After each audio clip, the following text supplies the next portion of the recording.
क्या कर रही है? क्या कर रही है? अच्छा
Okay, can we start?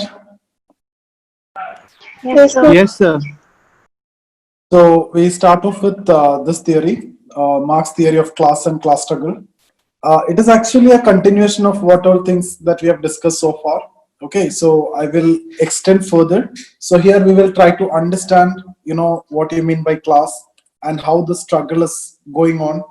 So when we discuss about class, we will see what is the definition of class, what are the different types of class, and what are other different concepts which are given by Marx related to class. So everything about class we will discuss. Then class struggle, when we will see what are the reasons for class struggle. Okay, obviously we need to see in different modes of production what are the reasons for class struggle, or in general what are the reasons for class struggle. Secondly, we will see the types of class struggle or how it went on, the mechanism of class struggle. Okay, so this is what we are actually going to discuss in this session. So we have already discussed primitive communism, to ancient mode of production, to feudal mode of production, to capitalist mode of production, and then socialist mode of production, to communism, right? So this is the evolution of society according to Marx, and this is the futuristic conception of society according to Marx. So from ancient, feudal, capitalism, here in this three you can see class struggle. So that we have discussed yesterday, when the exploitation reaches at its peak, the slaves revolt here, the serfs revolt here, the workers revolt here. So that is what you mean by class struggle. Yeah, Divya, tell me.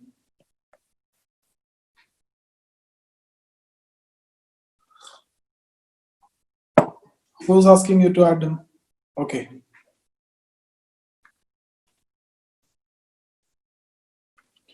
Yeah, sorry, Pratik, I didn't see. Okay. So we were, class struggle. So everywhere, ancient mode of production, we are talking about class struggle. Feudal mode of production, we are talking about class struggle. Capitalist mode of production, we are talking about class struggle. Okay. So we will see what exactly class struggle. But before that, we need to know what is class. So what is a class?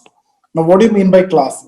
Class is actually a person's position in the production process. So position in the production process. So you will see the words that you're using, the managers, senior managers, the clerks. Okay, all these are what you mean by class, the class. Okay, so the position in the production process. So your position in the production process is actually your class according to Marx.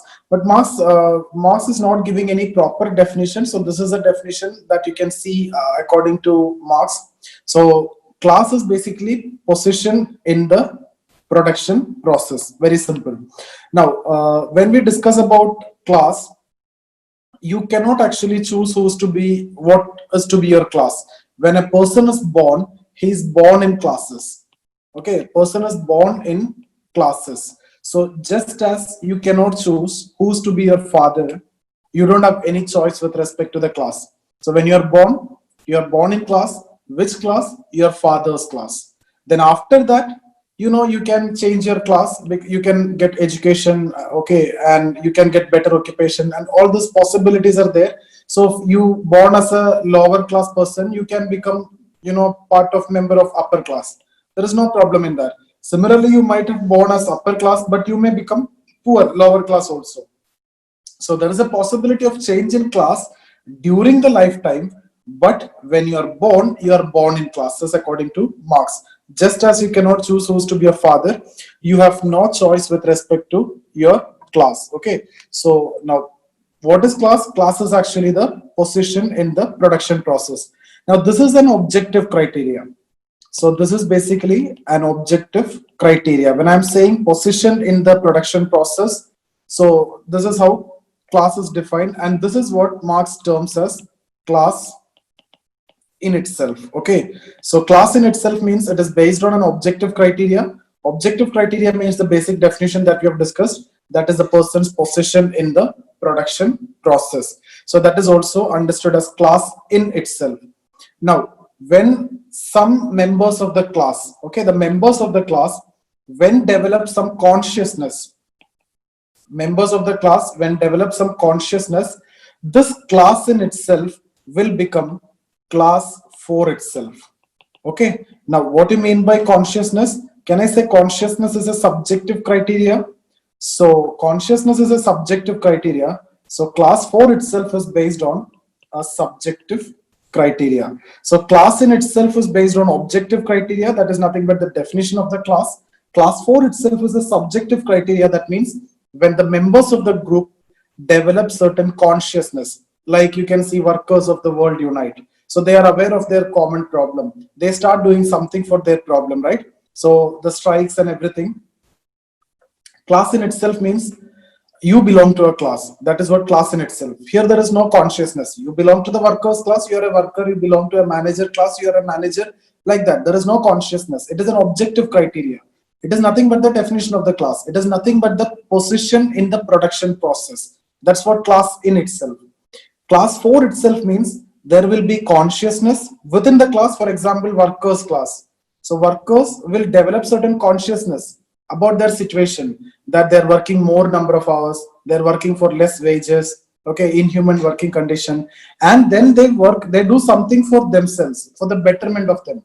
That's what class 4 itself. So class in itself will become class 4 itself when there is a consciousness. So class without consciousness is class in itself. Class with consciousness is class 4 itself. Simple. Okay, Sunil. Yes, sir. Yeah. So class in itself means it is based on an objective criteria. There is no element of consciousness here. Simply your position in the production process. Class 4 itself is based on a subjective criteria. Consciousness is involved. So I would say class without a consciousness, objective criteria, that is class in itself. Class with consciousness, that is subjective criteria. So when I'm saying you are just community, you are student class, okay? So when you develop some consciousness, then it will become class 4 itself. Now, just like students passively, you are listening to the class, okay? So class in itself, you are students and I'm the teacher. After some time, if I'm not taking classes or if I'm not regular, I'm not coming in time, then you develop the consciousness that you are facing some problem. So you will unite yourself. So it become class 4 itself. The students class in itself will become class 4 itself. Okay. So similarly, worker, initially the worker normal, but when the exploitation node will reach at its peak, there will be a consciousness. So that is subjective criteria. So they will do something for their betterment. So that is what class 4 itself. So if you start working for the class, that is what class 4 itself. The class which develops some consciousness, that is what class 4 itself. So one is based on objective criteria, that is nothing but the definition. The other is subjective criteria. Okay, which is based on consciousness. Now, apart from this, Marx is broadly talking about two classes. So every society, Marx is talking about haves and have-nots, okay, or upper class, lower class. Specific to capitalist society, if you see, bourgeois, proletariat, or the capitalist, worker. So broadly, in ancient society, master, slave. In feudal society, feudal lords and serfs. In capitalist society, bourgeois, proletariat, or capitalist worker. So broadly, he's talking about two classes, that is haves and have-nots. Okay, haves and have-nots. So what he's saying is, other than this, there are references to some other classes like petty bourgeois and lumpen proletariat. So bourgeois means the capitalist, proletariat means worker. So apart from this, he's also talking about these intermediate classes. Petty bourgeois means not the big capitalist. These are some traders, etc. Some small type bourgeois capitalist. Lumpen proletariat are the poorest of the poor. Okay, so he's also making references to some intermediate class. But what Marx says is, there may be some intermediate class apart from haves and have-nots. So what do you think? Haves are more or have-nots are more? Have-nots. Have-nots are more. More. So this is a base. So more have-nots. and this is haves. Okay, so apart from this, he's talking about intermediate class. So this is intermediate class. They are not yet in this or in this. So what Marx says is, with time, what will happen is this people will be polarized into any of this. Either they become have-nots through the process of bourgeoisization, or sorry, the reverse. So here the proletarianization, they become proletarianization, and here they become bourgeois through bourgeoisization. So two process, bourgeoisization and proletarianization, they become bourgeois and proletariat from the intermediate class. This entire process is what we call as, or Marx call as, class polarization. So this can also be a short note. Okay, so what do you mean by class polarization? Class polarization involves proletarianization and bourgeoisization. So you need to talk about what is class, types of class, different types of class, and you also talk about lumpen proletariat, petty bourgeois, etc., and say there may be intermediate classes, but with time they will be polarized into any of the group in terms of bourgeoisization and proletarianization. Now, does this happen in actual? Is this happen? No, sir. In Yes, reality? sir. Yes, sir. Can happen. So now you are saying only haves and have-nots are there in the current society. Middle class also there, sir. Middle class is there, and middle class is more dominant in the current society. So this is actually proved wrong. This never happened. This is one of the most important criticism that you can write. Marx's idea of class polarization was never true. In fact, the reverse happened. And Weber is talking about this. Reverse means the class structure not like this. You can understand best like this. So middle, you can see here, middle class actually widened. Or you can even go with the hexagonal structure like this. So you can show like this. The middle class is widened. Middle class contribution is widened. Middle class role is widened. So if this question, class polarization, is asked, that will be obviously 10 marker. Beyond that, it will not be asked.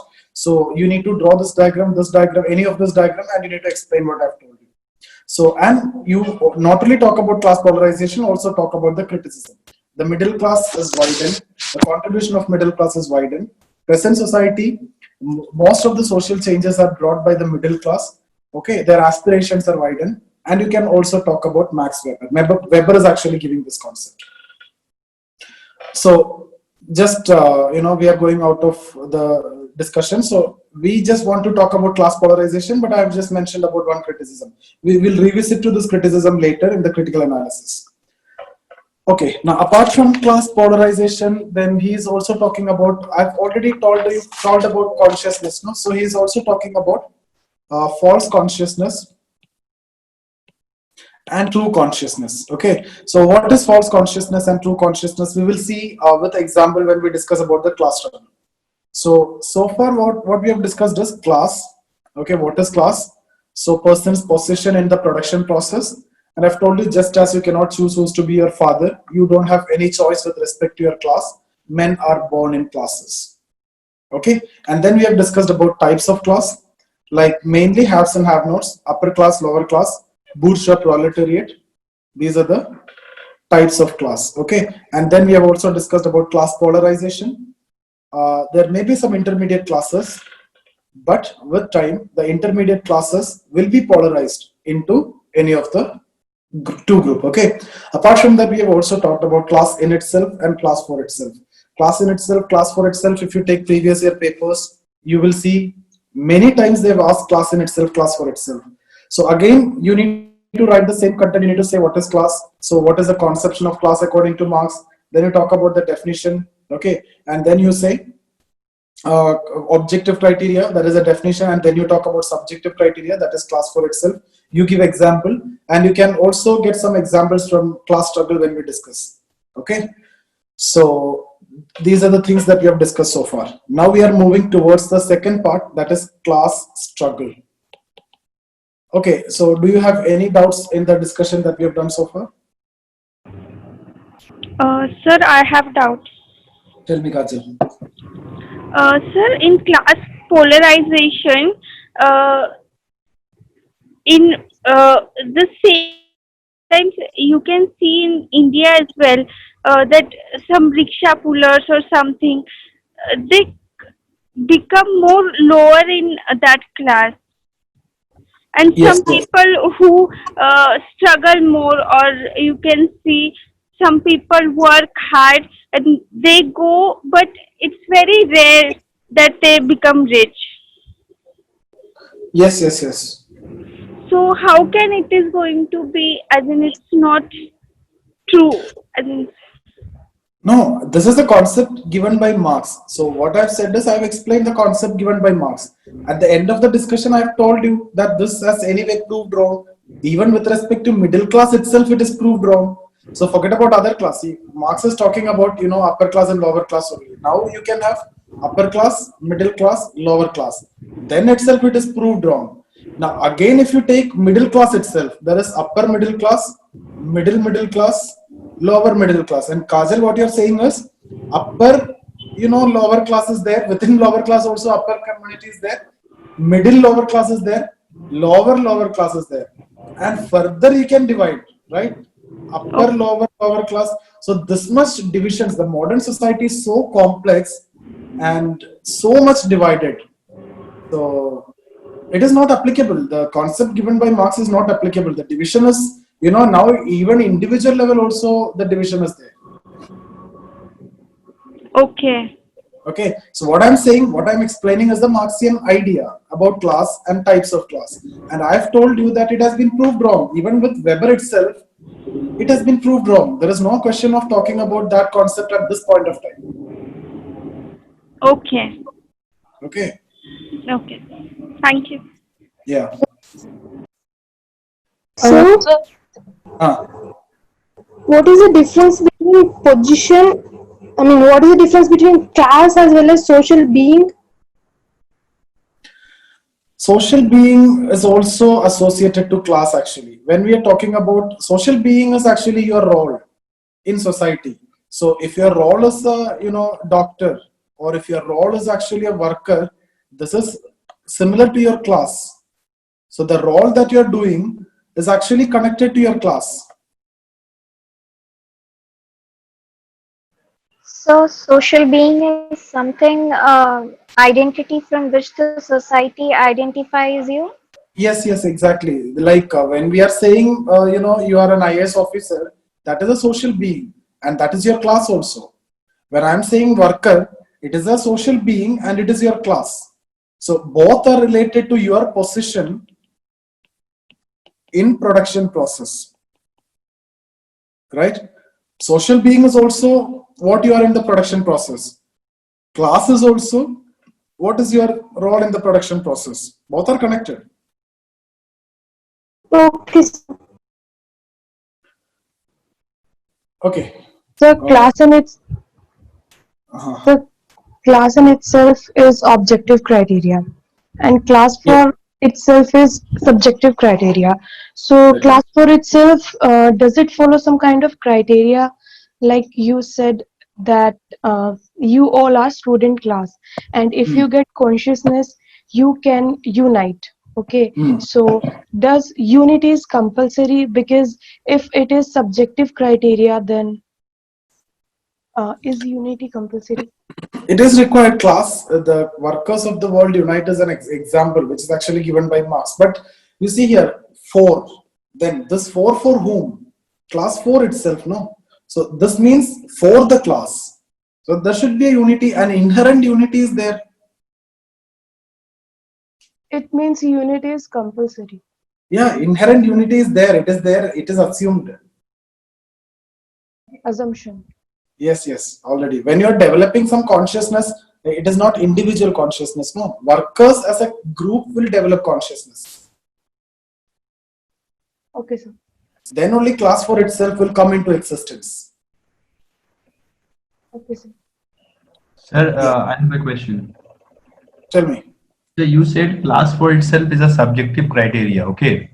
And subjectivity is a term which is related to is a matter of opinion, okay? Like a question for which the answer we cannot give in yes or no, right? So it is a matter of opinion. So how can we relate like class for itself with subjective criteria? Like how can we relate it?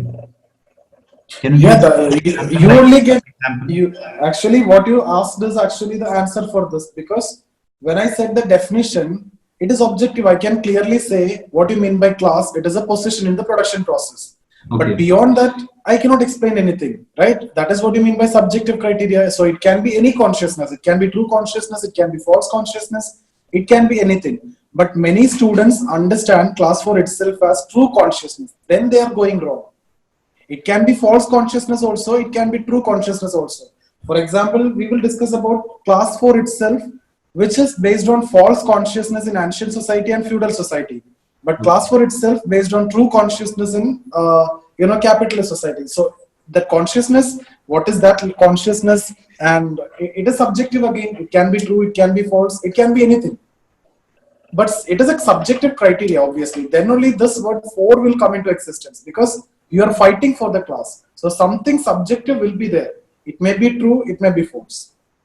Objectively, you cannot define. In case of class, I can tell, right? It is a position in the production process. That means it is objective idea. It is objective definition. Your position is your class.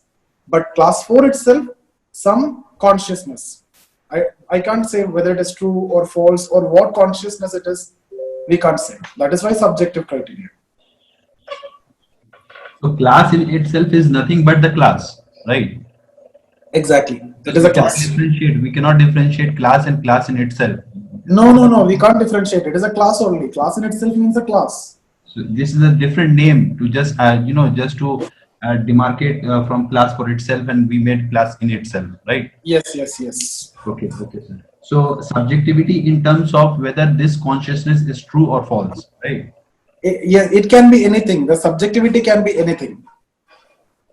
So based on consciousness. If class in itself became class for itself, in term, the only criteria was the consciousness. So Yes. subjectivity will only relate the true consciousness or it is a false consciousness, right? Yes. Okay, sir. Okay, so that's about class. The first part we have done, understanding class is done. So class, what is types of class, what is class polarization, what is class in itself, what is class for itself, true consciousness, false consciousness. Now we will move towards class struggle. Okay, so class struggle. We haven't covered true consciousness and false consciousness. Yeah, I have told that I will be discussing under class struggle. Okay. So when we discuss about class struggle, first we will see the causes of class struggle. Okay, so causes of class struggle, 3 reasons are there. 2 are very easy. So the first reason is actually, I've told you forces of production keep on changing. So can I say, I'm writing like this, when you're writing, you should be writing it properly. FOP keep on changing. FOP means what? The tools, techniques, forces, etc. Right? The means of production mainly. So there will be advancements in technology. So forces of production keep on changing, right? Now, when forces of production changes, I've also told you there will be a change in relations of production. You remember I've discussed with the case of, the farmer A was in connection with person B for the tilling of the land and using traditional method. But when C came with a better method, efficient method, or the tractor, now A will stop this relation and will enter into a relation with C. Okay, so this is what I mean by when forces of production change. That means from this person, the means or the tools that he is using and the tools that he is using, it is different, it is better. So forces of production changed, relations of production automatically change. So what will happen? There will be a conflict between existing relation and the new relation. So there will be a conflict between these two. That is one of the reasons for class struggle. For example, I can say this is a coaching institute X, okay, and this is a student community A. So now earlier students used to go to this teacher, okay, but they have seen a better teacher, so they shifted to that teacher. So between them there can be a conflict. Okay, and this change may be because of this teacher is using technology and all these things, better PowerPoint presentations. Okay, because of that students are attracted, maybe cutting edge technologies. So I'm saying when the forces of production improved, there is a shift in relation. So these two will come into conflict. That is the first and most important reason for the class struggle. One reason. Second reason and third reason, I can say simple language. It is actually there are two classes, right? Always two classes are there. So haves and have nots. The two classes, what kind of relation they are in? They are in antagonist relation. Okay, so their interests are contradictory. That also lead to conflict. So since two groups are always in antagonist cooperation, their interests are contradictory, so that lead to conflict. Third reason, I will just tell you what is that reason, and we will discuss this tomorrow in detail, that is alienation. So this is your next theory. So here, even if I tell you this in 50 words, you may not understand this. Just keep this aside. We will discuss this in detail tomorrow. In 600 words, we'll discuss that as a separate theory. So these are the three reasons for class struggle. Any problem with the reasons? Sir, actually, I did not understand the meaning of class struggle. Class struggle means class conflict, the antagonism, the revolt that we are talking about. Class struggle means class conflict. That means conflict between the upper class and the lower class. Yes. Okay. It could be class struggle or class conflict, or it can be class antagonism. In any way, this question can be asked, okay? But theory is mainly written as class and class struggle. So class struggle, same meaning, class conflict or class antagonism, all are same. It is that between upper class and lower class. It is a bourgeois, proletariat, or worker capitalist, or master slave, or the feudal lords and serfs. The struggle between two broad classes is what the class struggle. So these are the reasons for class struggle. Okay. So in antagonist, there is always a conflict. Like Yes. the opinions are always different. Yes. Because even if you take workers and capitalists, their interests are entirely contradictory. Workers want to give less wages to worker. The capitalists want to give less wage to worker, but worker need more wage. Capitalists want the worker to work more time, but worker need less time. Capitalists don't prefer to give better working condition. It is expensive. Worker need better working condition. So their interests are contradictory, but still they are cooperating. So anytime there is a possibility of conflict. Thank you, sir. Now can we go for mechanism of class struggle? Yes, sir. Okay. So in primitive communism, there is no class struggle. In ancient mode of production, okay. In ancient mode of production, what actually happens is there is a group of masters, okay, and then there is a group of slaves. The conflict is between these two, right?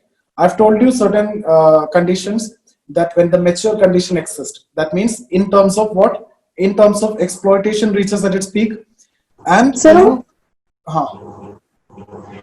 we could say like this, like new FOP leads to conflict with existing ROP.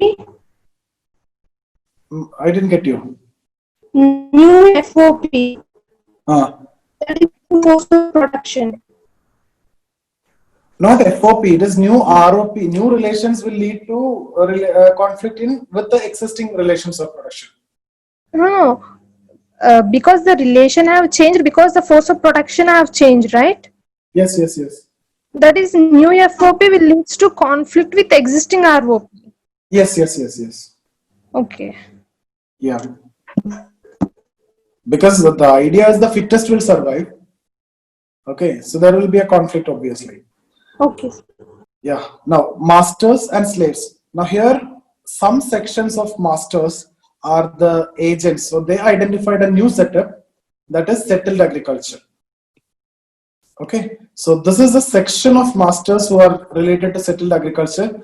And I've told you slaves are exploited, and slaves are pressurized to produce here in the land or in the farm without any incentives. So slaves revolt. Okay. So slaves are actually exploited, and slaves are now revolting. So why this revolt is actually happening? Because a mature condition exists. Mature condition means first case, the exploitation is at its peak.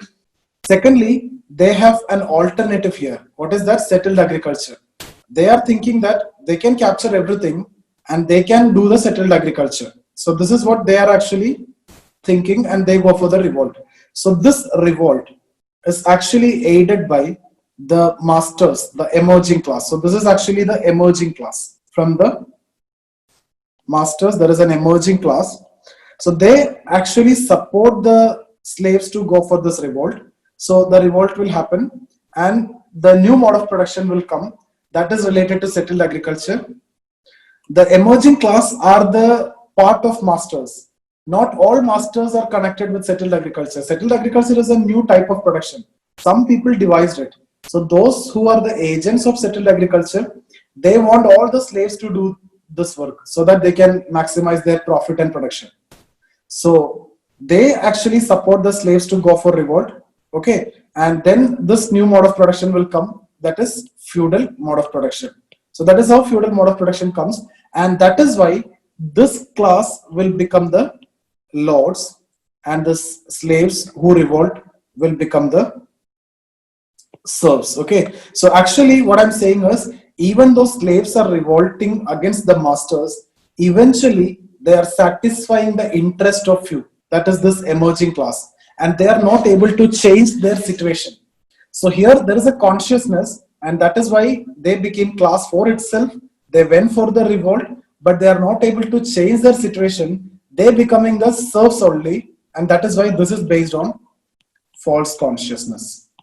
So even though this revolt was there, this is based on false consciousness. So the emerging people, emerging class become the lords. These slaves become the serfs.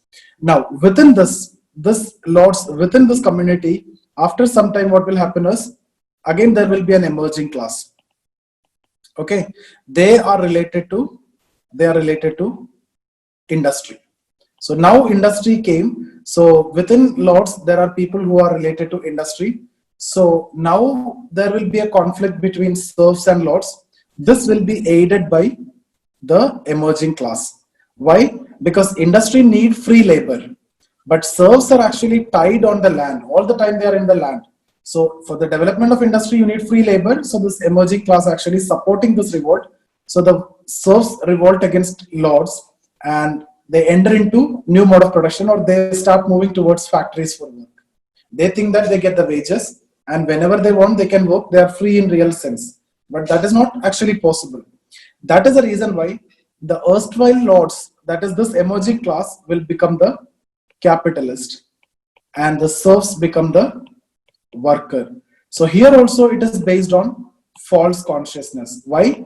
They are not able to change the condition. Only the mode of production has changed, but the condition is remaining the same. That is why there is a very famous statement by Marx. History repeats itself, first as tragedy, second as farce.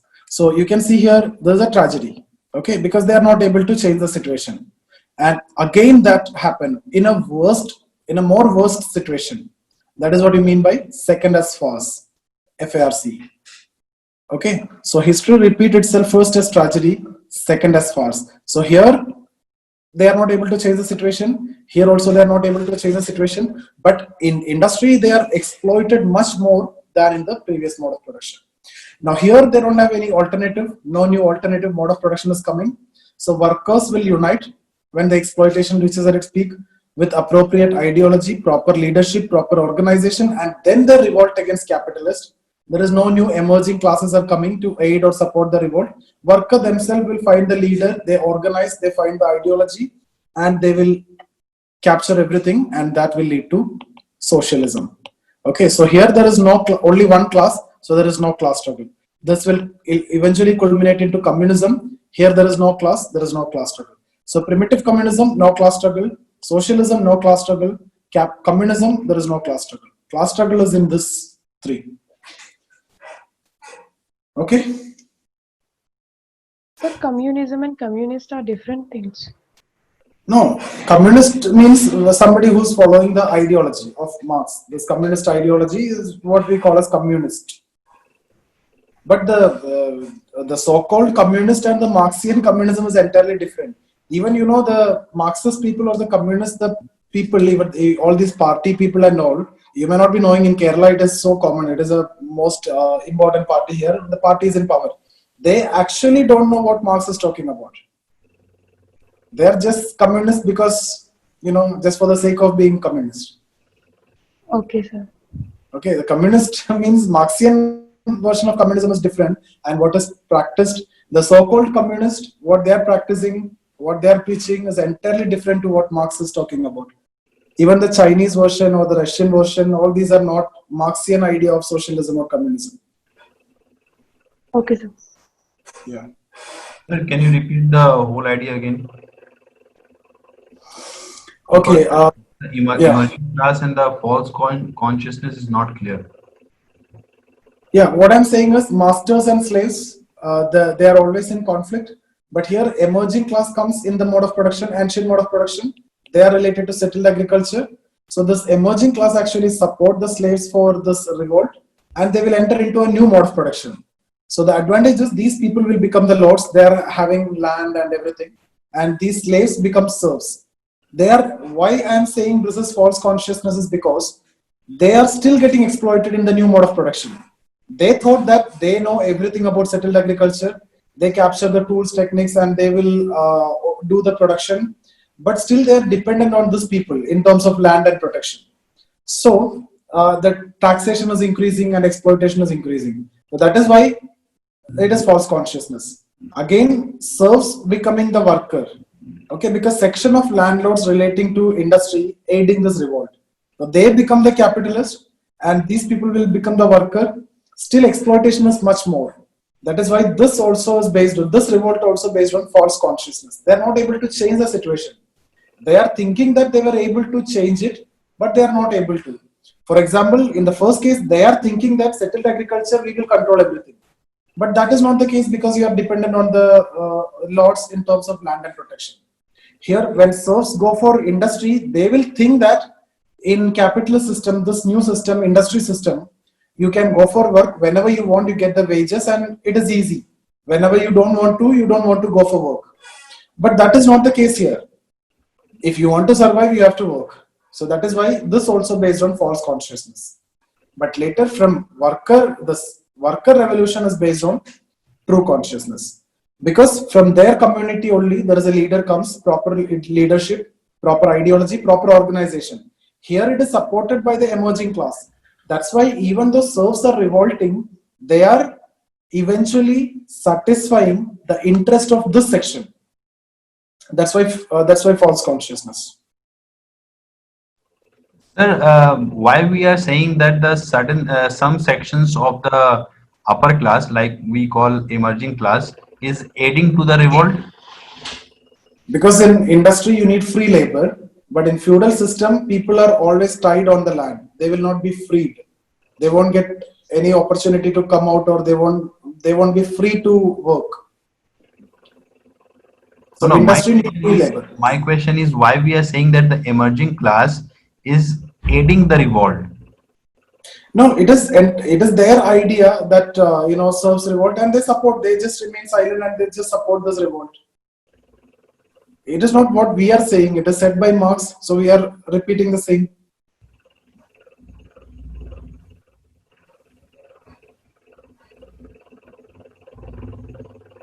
But this may not be the case in case of countries like India, Asian societies. This stage was not there. Feudal mode of production was not there. Instead, there was another mode of production, Asiatic mode of production. So we can criticize also, but that we will do in criticism.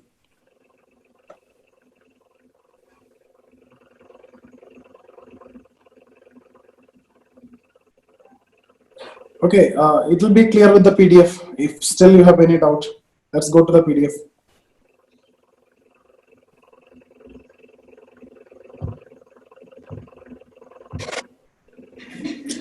So, understanding of class occupies a central place in Marx's systemic view of society. Okay, man enters into relation with others for the satisfaction of needs through production. So, through production. These relations place individuals in different positions, creating abstract strata-like formations. These strata are termed as classes. Okay, According to Marx, men are born in societies where these relations have already been determined.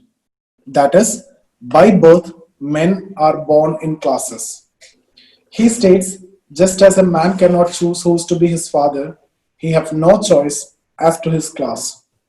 Marx frequently uses the term class, but he defines it scarcely. In his later works, particularly Das Kapital, he defines class as a group of people sharing the same position in the process of production. This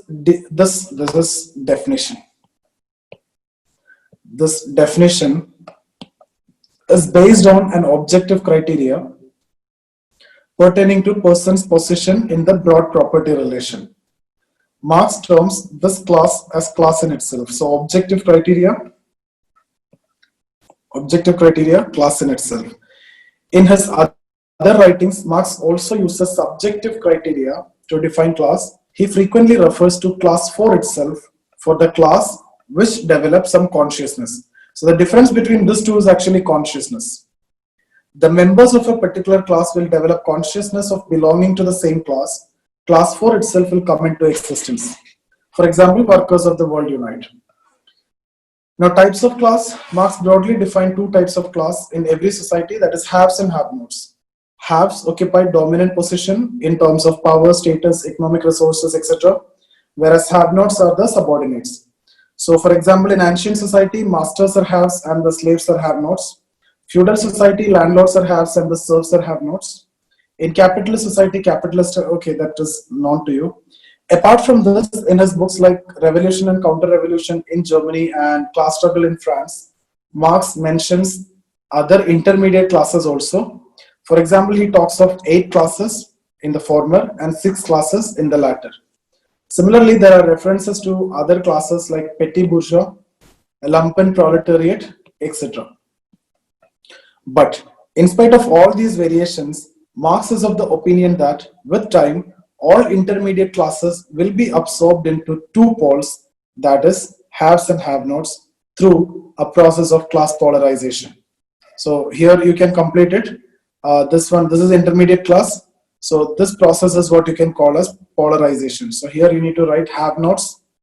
So yeah, lower class, it is written, it is upper class. So this process is proletarianization.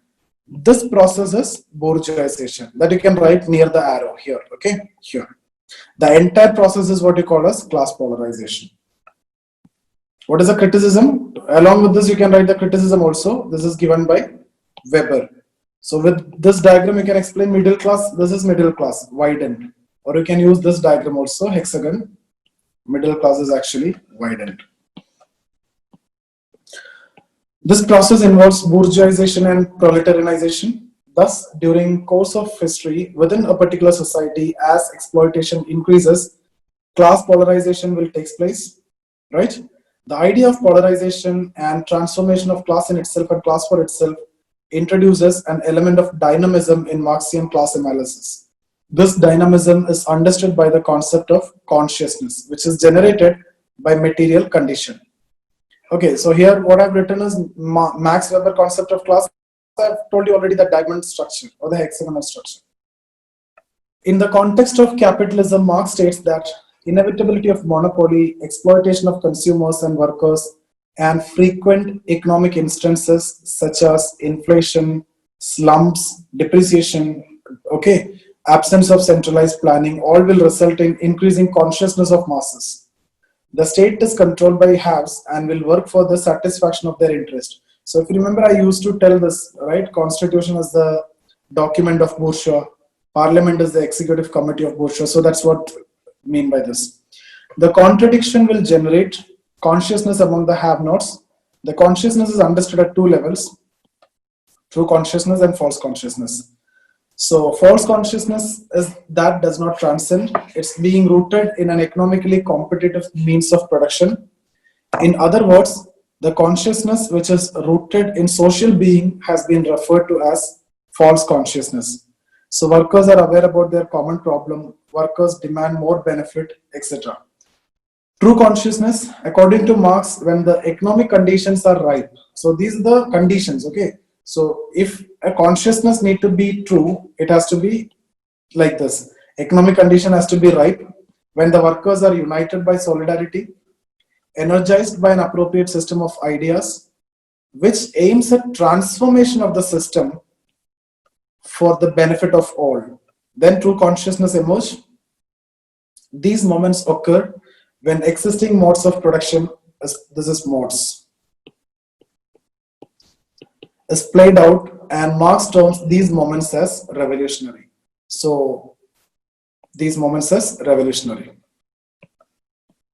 Now we will go to class struggle. According to Marx, people are woven into relations of production which involve antagonistic cooperation.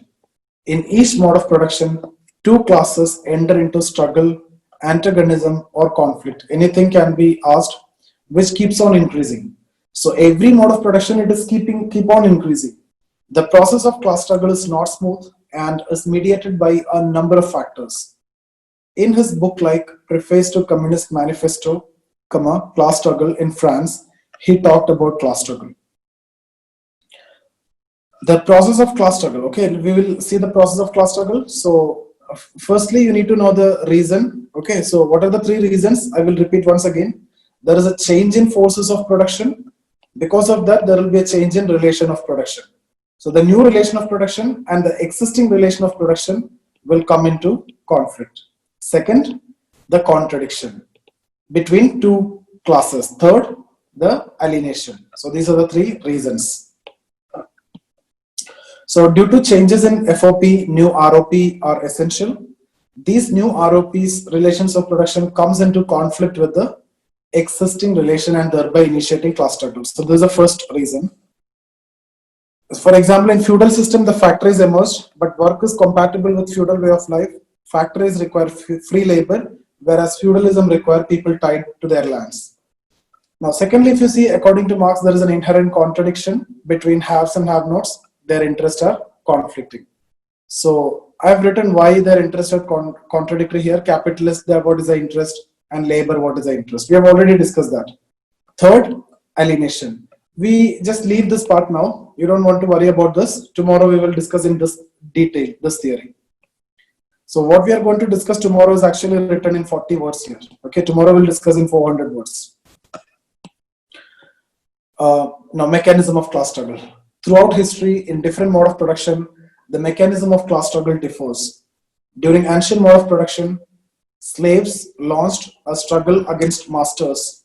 Okay, the slave struggle is aided by an emerging class, which is the representative of new force of production related to settled agriculture. This emerging class constitute of masters who are the pioneers of new FOP. So you can draw this diagram and you can show this. Okay, so slaves and masters. So there is a revolt. Their interests are contradictory. So emerging class from masters, they aid the revolt. They related to settled agriculture. The slave struggle are based on false consciousness and eventually satisfy the interest of the emerging class. So when you're writing this point has to be there. It is based on false consciousness. That should be there. Similarly, in feudal mode of production, the serf revolution was aided by the emerging class relating to factory system. As the factories require free labor, the serfs had to be freed from the land, which in turn meant playing out of feudal mode of production. So exactly the same diagram. So here, instead of slaves, you wrote serfs. Instead of masters, lords. Emerging class, same. Settled agriculture replaced with factory system. Thus, serfs' revolution is also based on false consciousness, as they are eventually satisfying the interest of few people. The third, in capitalist mode of production, workers don't have any alternative. No new alternative FOP are emerging in 19th century. Workers' exploitation and alienation reaches at its peak, guided by an appropriate system of ideology. Workers' revolution will be based on true consciousness. This revolution, according to Marx, is true revolution. Thus, he states, history repeat itself, first as tragedy, second as farce. So tragedy means when ancient to feudal, right? Ancient to feudal never happened what they are expected. Then feudal to capitalism, it is more worst, right? So that's why the statement. Workers' revolution will result in the establishment of socialist mode of production where workers control power and there will be only one class and there will be no class struggle. Thus, Marx states, history of hitherto existing society is a history of class struggle. All the existing society, if you take, there was class struggle and there were class struggle before. Class struggle act as motor of history. Thus, Marx assumes the struggle between the two classes is a fundamental condition of social change. So, are we done with Marx's concept of social change? Along with this and historical materialism put together, we are done with the concept or idea of social change according to Marx. So, your 10th chapter, there is a first topic, that is theories of social change. Marxian theory of social change is already done. We are not going to repeat the same over there. Okay. The struggle aims at resolving the contradiction present in society. Right? That we have discussed yesterday also. While talking of change, Marx differentiate between gradual quantitative changes and a sudden qualitative change. So the class struggle keep on increasing within a particular mode of production due to gradual quantitative change. What do you mean by quantitative changes? Within the mode of production, for example, capitalism, there are forces of production keep on changing. That is what gradual quantitative change. Okay. Qualitative change means what? When the exploitation reaches at its peak, there will be a revolution and change of mode of production. So I can say within the mode of production or change in mode of production, that is quantitative, change of entire mode of production, qualitative. So ancient to feudal is qualitative. Feudal to capitalism is qualitative. Capitalism to socialism, it is qualitative. But within that, within capitalism, if you see the tools and techniques and machines, etc., is improving, that is quantitative. So, yeah, due to gradual quantitative changes like increase in exploitation, force of production, etc. The sudden qualitative change occurs because of revolution, which is the culmination of class struggle. Revolution only occurs when the mature conditions are present. These mature conditions constitute a situation such that men now realize that how productive forces rob them of self-determination and freedom. The revolution is possible only if there is an appropriate network of communication. This is very important. Revolution is possible only if there is an appropriate network of communication between workers and leaders, critical mass of workers having true consciousness, clear perception of common enemy, appropriate organization and ideology. In another text, Marx also takes into consideration the geographical and cultural condition playing important role in revolution, but the main reason is material condition. Okay. So here I have written qualitative change means change in, or you can see qualitative is the change of entire mode of production.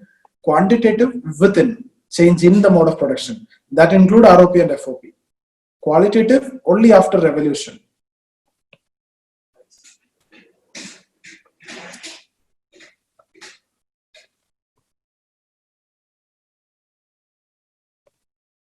Yeah. Any doubts? Sir, still the doubt is not clear that why we are saying that emerging class is helping the lower class, I mean the serfs or the workers to revolution take place. It's still not clear. See, suppose this is a system. This is a feudal system, serfs and lords, and you belong to this community, lords. Okay, but you have a better idea. Okay, that is related to settled agriculture. Not settled agriculture, the factory system. But if you need to implement this idea, you need free labor. But feudalism do not give you free labor. The serfs are actually tied on the land. That is the idea in the feudal setup. So you will not get free labor, but you cannot implement this idea. So what you need to do? You need to get the free labor. For that you have to support the serfs to revolt. So this mode of production will be played out, and the new mode of production will come, which is based on factory system. So you will be the capitalist and these people will be the workers. That is their objective. That is why I have told you it is based on false consciousness, because you are satisfying the interest of these people, not yours. Okay, so when the revolution will take place, okay, So the emerging class will not be harmed. Now, emerging class, whether they will be harmed or not, there is no discussion from Marx's idea. Marx is saying the revolution will be there. This emerging class is supporting it. Is it a silent support, or is it an active support, or is it in terms of some material condition? He is silent on all those things. He's just explaining because he want to tell the main idea is false consciousness. That is what he want to explain. So he is saying there are people who emerged which are related to factory system. So they might have they supported this revolt so that they will become the capitalist, or they will get the benefit. They will reap the benefit. And it is because of that only the serfs were actually not able to change the condition, because leadership is not from themselves. They are eventually going after these people. No, the basic idea is when the revolution will take place, okay, the lower class will try to capture the means of production. Okay. Yes. The means of production is related to whom? The upper class. Okay. Yes. So definitely, when the revolution will take place and the lower class will try to capture the means of production, it is the upper class who will be facing the losses. So this is the why we are saying the emerging class will help the serfs who took the revolution. Here it is not about capturing the means of production. Here the serfs are motivated in terms of, going to industries for work so that they can get wages. Here there is no intention that they will capture the entire factory system and all. That they will do in case of socialist or in the capitalist mode of production. Okay, and Then what workers will control. What is happening from ancient mode of production to feudal mode of production? That's what I've said. Ancient mode of production to feudal mode of production, also the same thing. In the feudal mode of production, here they are thinking that they can go to the settled agriculture, they can do the production, they have the knowledge. So they are thinking that they can do that, and they are ready to do that. But ultimately, land belongs to whom? Land belongs to the emerging class. So for that, you have to depend on the erstwhile masters.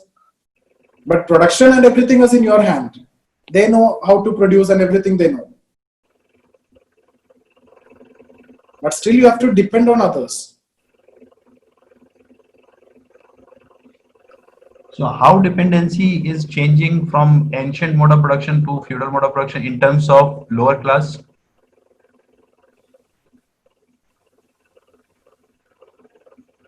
No, I didn't get you.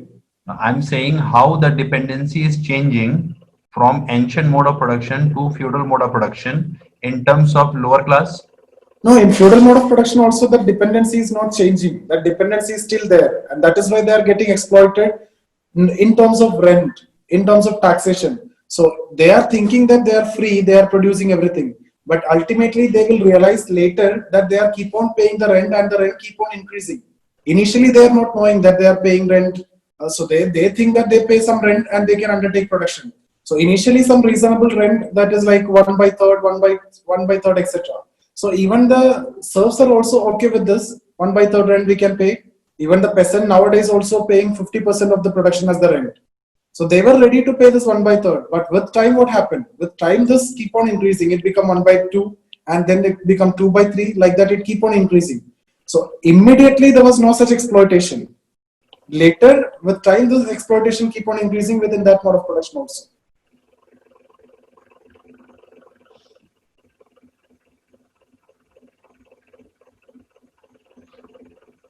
Okay. Okay, sir. What I'm saying is, when they know, see, actually, more than the masters, the slaves know how to produce, right? How to go for the settled agriculture and how to cultivate. Everything is known to slaves. So they think that we can do it ourselves. We don't want to depend on masters. So that is what their assumption. And that's why we are saying it is based on false consciousness, because ultimately they have to depend on these people for the land and protection. So initially these people offered the land for very less, very minor, some small rent, let's say 20%. At this time, there is no exploitation. The serfs are actually happy. Okay, so it is very less rent you are paying, you are producing, and everything belongs to them. But slowly, it is not happening overnight. Over a period of, it involves centuries maybe. So over a period of time, this keep on increasing over generations. So when it reaches at its peak, the demand for rent, then they realize that this is not the situation. So that exploitation increased at the same time. Factory system also emerging. So they find a possibility that why we are spending all time in the land and working hard, getting nothing. Instead, we can go to factory. Okay.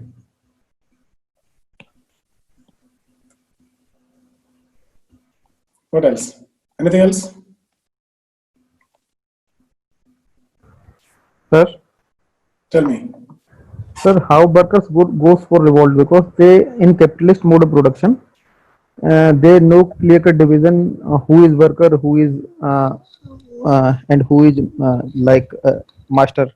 Like if we take the example of industry, workers are under the deputy manager and deputy manager under manager, and then at last there is CEO, then after director. Then how to determine who is master and who is slave? Forget about that. Forget about all these things that you told. Even the lowest level person, the clerk, he is also the owner of the company in the new situation because of the share market and everything. He might have some share of the company. Yes, sir. So Marx is not talking about this situation. In this situation, these ideas are irrelevant. This is out of utopia. This is utopian. It will never happen. Marx is talking about a time where there is a clear-cut division between haves and have-nots. So you know who's your enemy. Marx is talking about this very clearly. There should be a clear perception about enemy. The upper class, who belong to the upper class, the minority, that is very crystal clear. Now the society is very complex.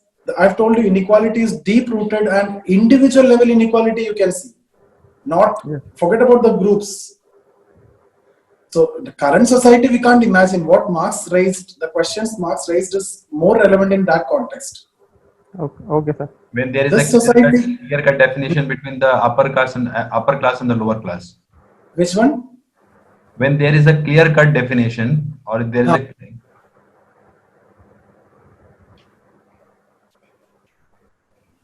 Now there is no such clear-cut definitions are possible.